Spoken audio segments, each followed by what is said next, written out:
guys, good morning. It is day 3 of Gen Con. This is about the time I should start getting depressed, and I am. I miss my friends already. I already said Gen Con is over, which it's not, but it will be soon. But I'm running late. I have a game of The Loop by Pandasaurus at 10, and I have 7 minutes to get to Hall E, so we're gonna try and get there in time. I also have coffee and a Twinkie for breakfast, so breakfast is important, guys. Make sure you get some. Time, space, continuum. And how we stop him is by successfully completing these different missions, which we don't know what they are yet, but we have to complete 4 of them in the sabotage mode of the game. Complete 4 missions. The way we lose is if Dr. Foe is able to create vortexes, which are those tiles underneath the little promo material there. If he is able to create 4 vortexes, we lose the game. And if he's able to create a vortex in the same spot twice, we lose the game. Another way we lose the game is if we take too long and he goes through his deck of 7 cards 3 times. Okay. All right? So we got to complete 4 missions before he does any of that. What's going to happen is on his turn, he goes first. We're going to put out a number of clones, and that's this bag right here. Okay. And so in the first phase of the game, it's only 1 clone. After he goes through his deck of 7 cards, it will be 2 clones, and it will then become 3 clones if he goes through it again. Okay. So the first clone will come out, and the back side of the token shows you where it starts in, and this is the apocalyptic era. Each of these are different eras of time. So the apocalyptic era, and then it flips over, and it needs to be pushed into the corresponding era that matches the color on that side. So this is the medieval age. So we would want to push this clone all the way over to this side of the board.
So we had a fun time.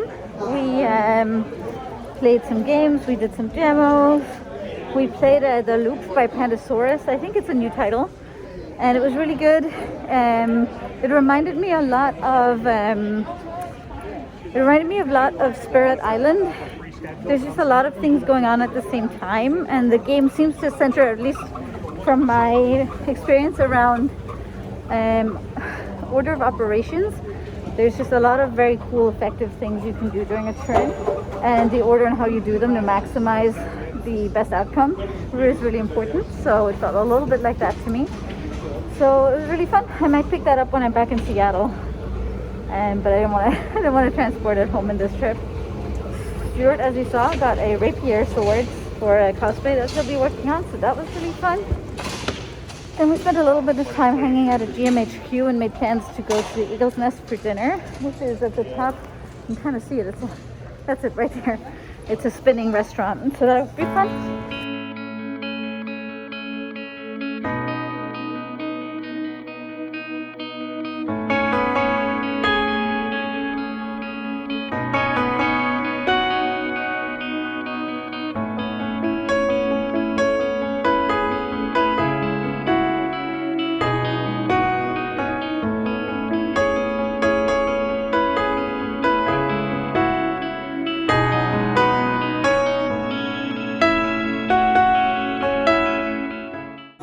Stuart, what do you think of Goodwood? It's okay. Is it comparable to the Ram? I'd say it's probably on about the same level. I didn't eat at the Ram very much, and I didn't exactly have a burger this time, so it's kind of hard to compare that way. Yep. But they're trying. How many points do they get for trying? Out of how many? Out of 10. 10. 6.5 out of 10. 6.5 out of 10. I think that's about right. I think none of our group at least went to the Ram for the food or the drink. They went for the company and the convenience of it. So I think it still meets all of those points. They had, themed banners and the themed stuff. Yeah, I don't have a menu to show you guys, but they did have that.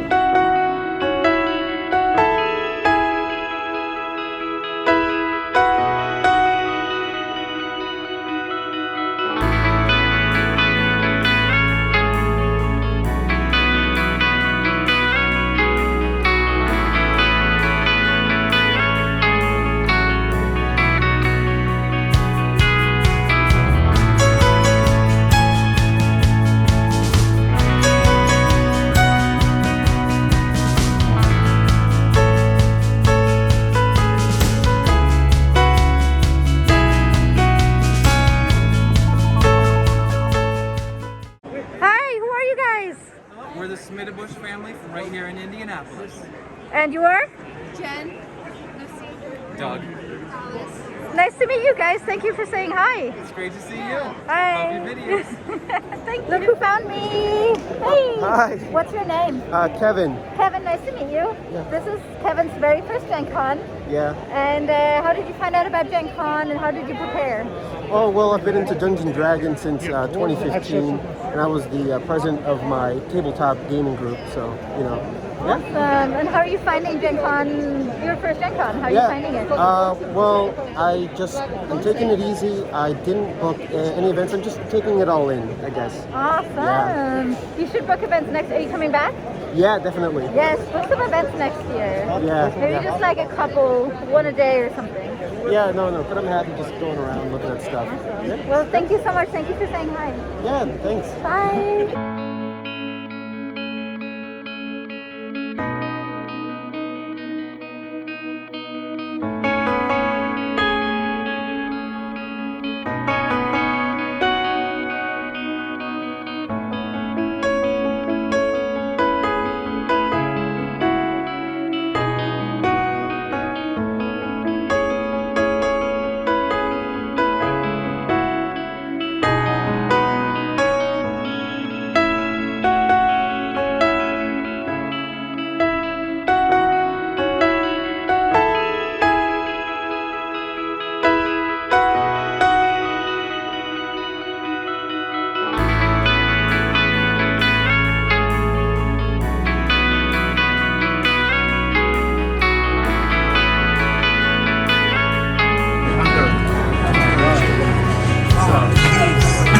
Good job.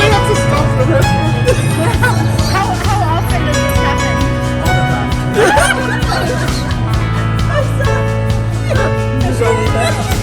You'd think they would install a giant funnel.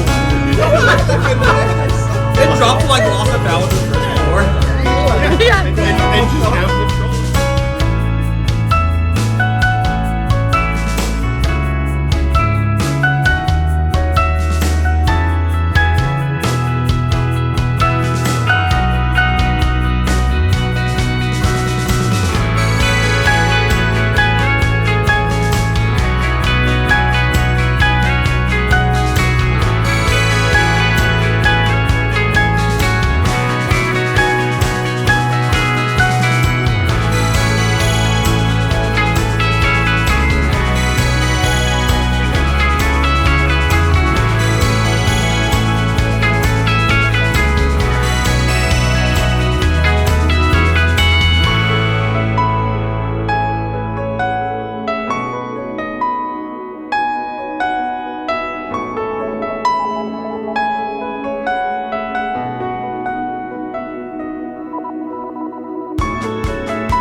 sky, the eagle's nest, in the highest. In the up there.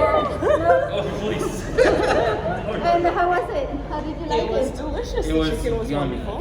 What did you have? What kind of food is up there for people that might want to try it? Lots of fancy stuff. There's like, we had some really good bacon called noose. Almost noose like pork belly, right? Tasty pork belly. There was chicken. There was steak.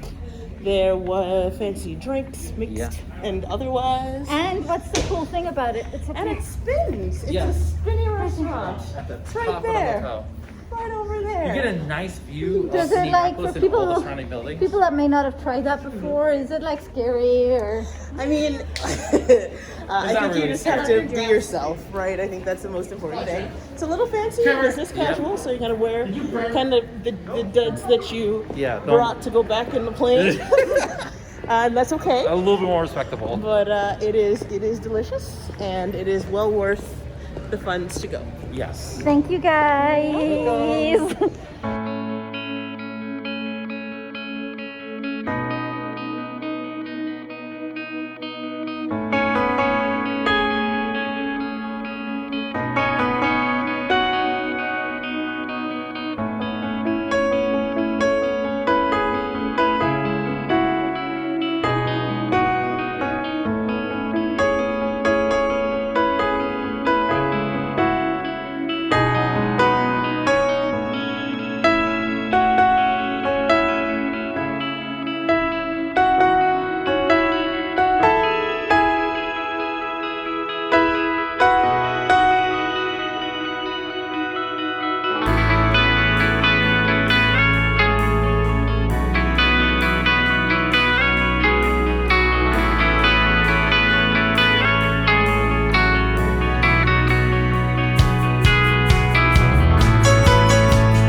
So I had a lot of fun after dinner.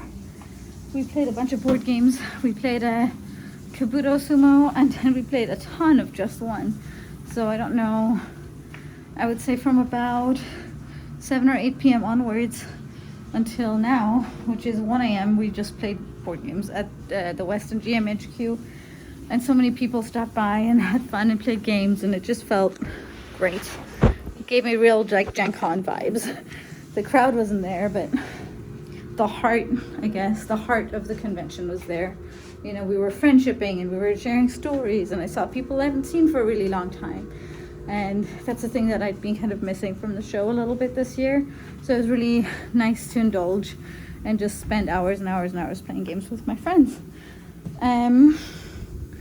Yeah, what a weird show. I think the thing that I'm realizing slowly now is that a lot of people are like, oh, it's not as weird as the show isn't as weird as I thought it was going to be this year.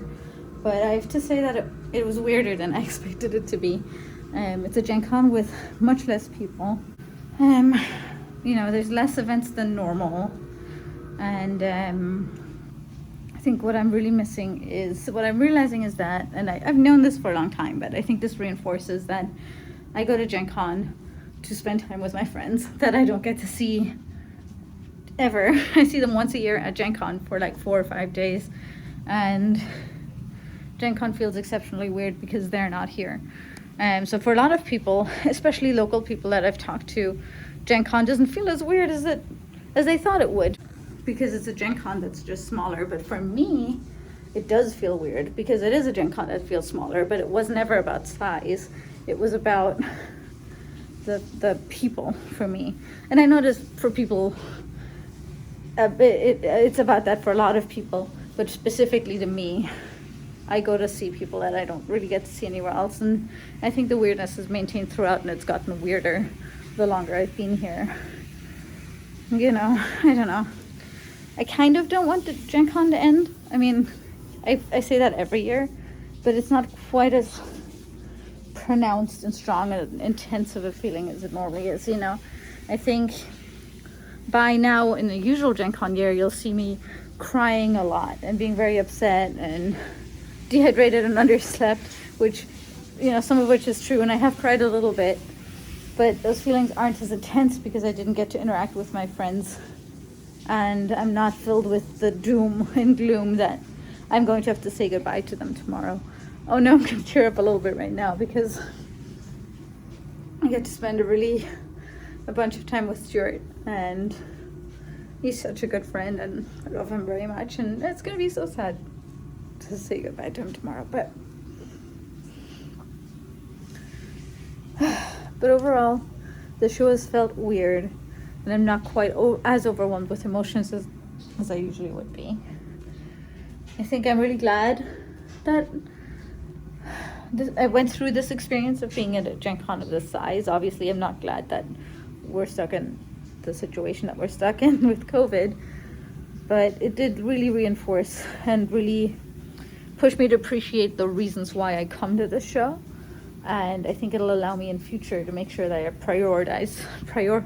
it'll make sure to help me prioritize in future the reasons that I'm here. And that's to make friends, to spend time with friends, to engage with people. So, going forward, I'll take more time to take a breath. And when I'm met with a situation of going to an event by myself or spending time with a friend, I might make the decision to spend time with a friend instead. So anyway, that was today. I had a wonderful day. Tomorrow's the very last day, and I have complicated feelings about it. So Sunday's gonna be a weird one. But I'm really excited to take you guys with me, and honestly, it's just been so great to meet a lot of you that said hello to me in the hallways. I know some of you just waved, and maybe I was on my way to somewhere and I couldn't really stop to talk to you. I would have loved to do that. I would have loved to have had the time. I just adore meeting you guys, and it's just so cool to hear that people watch these videos. I mean, I guess I can look at the views and stuff. I don't, and I create these videos in a vacuum, right? I take my camera out, I record some stuff, I put it on the internet.